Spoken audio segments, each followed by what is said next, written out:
Hello and welcome back to At Your Service, where we are truly at your service. I am Emerson Elledge. I'm Mia Noel. And I'm Casey Alexander. And today we're going to be talking about biases.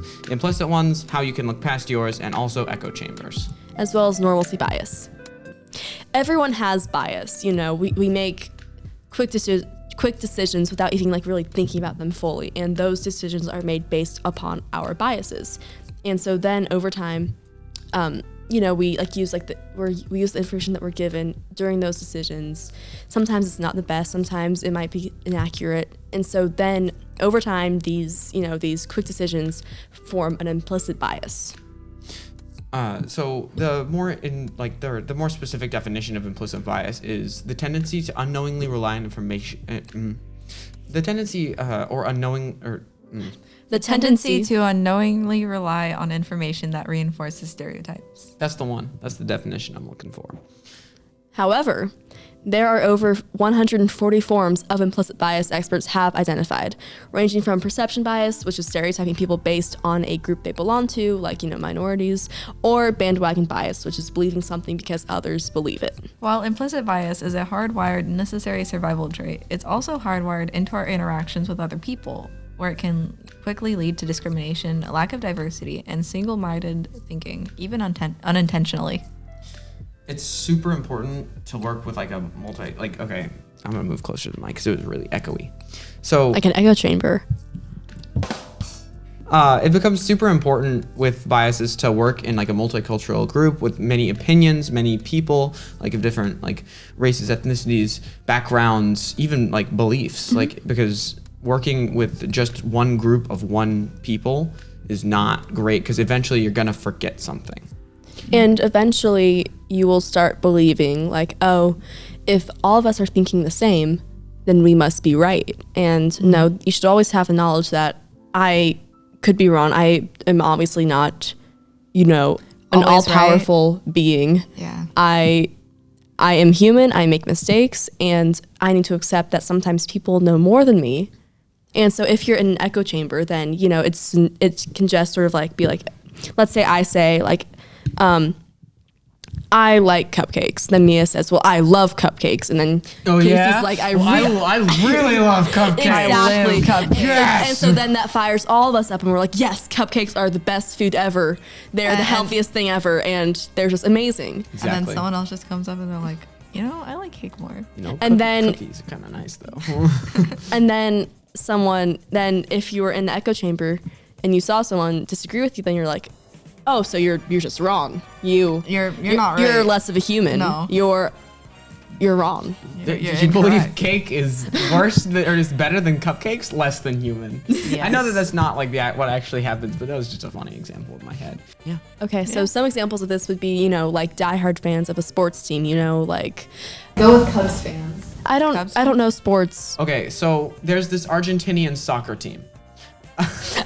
Okay. It's not that I watch soccer, it's that I read an article about this. So they literally had to barricade the stadium so that the players on the opposite team could leave because otherwise they would get assaulted. Lovely. I know. Argentinians get really into their soccer, apparently. I know. I lived there. Yeah. So fun facts about Emerson for the day. Yeah, this is going to be a clip. So with that, they had to barricade this. People were trying to leave the stadium. They couldn't because it was barricaded off because the other players had to get within they had to get out of a 20-minute radius. Otherwise fans would track them down if they won. If the other team won, the fans of the home team would go to them and hurt them. And so that's kind of an example of the mob mentality because all of the home team, your team, is cheering so hard, we're the best. And then if someone is better, If someone disagrees in our case about cupcakes, then we're just gonna hunt them down and just smack them up, get them right. Our team's better than yours. So, Team Cupcakes. Would you say that the fact that there's more people, the more people that get involved, the more it gets bigger and bigger, it kind of multiplies? Yeah, absolutely. Yeah, I think so. How can we not do that? That's a really good question. So, like Casey said before I, talked about cupcakes, just diversify your, the people that you interact with, like the three of us, we are very different people. We all have very different opinions, and we're still friends despite of that. Yeah. I think other ways to kind of avoid that mob mentality or like that bandwagon bias is to heighten your awareness. Like, know that if you're in a group of people who all believe the same thing, or like if you're going into any group of people and you all seem to be agreeing really well, be aware of that, like who you're with, and make sure that anything doesn't get out of hand. Make sure that you don't start like, I'm trying to think of another way to say don't riot. Because like things can start Don't spiraling protest. out of control. Like once you start talking about that and everyone just agrees, and then it just like, something else could get brought up and then everyone else would agree to that.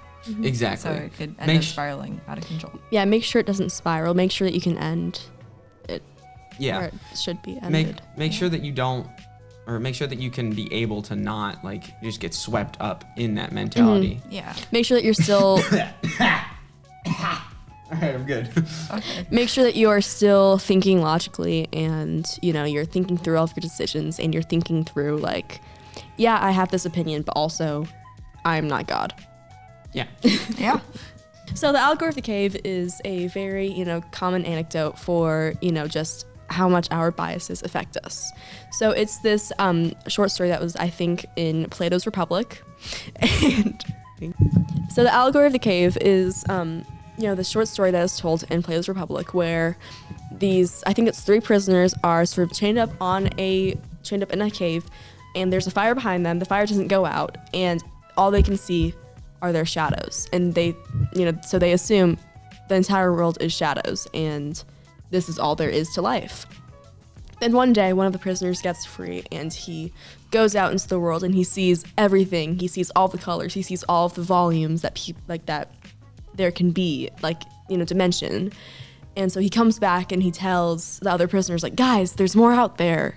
It's sort of like the no news is no. I never said any. I was going to try to make a connection. It was very bad. Like ignorance is bliss. Yeah, yes.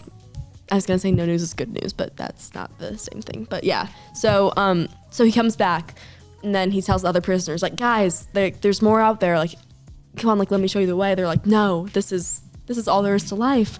Life is just shadows, and like, this is all there is. And so it just it does show how ignorance is bliss, and how if you're in an echo chamber, you will want to stay in that echo chamber, because it is comforting to know that you are not alone, and that that life is how you interpret it as, because life is, so confusing, and You're afraid of being wrong.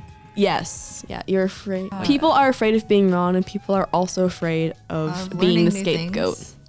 I would say because also the brain is generally it's afraid of learning new things, and so like once it's decided that it's right, it normally doesn't really want to think like, oh, but what if I'm wrong? In conclusion, be super careful of who you're interacting with. Know if everyone's like of the same belief, that it's kind of a dangerous mentality, and by kind of I mean very. Keep diversifying your people like around you and beliefs and that, so then you can keep like getting new opinions.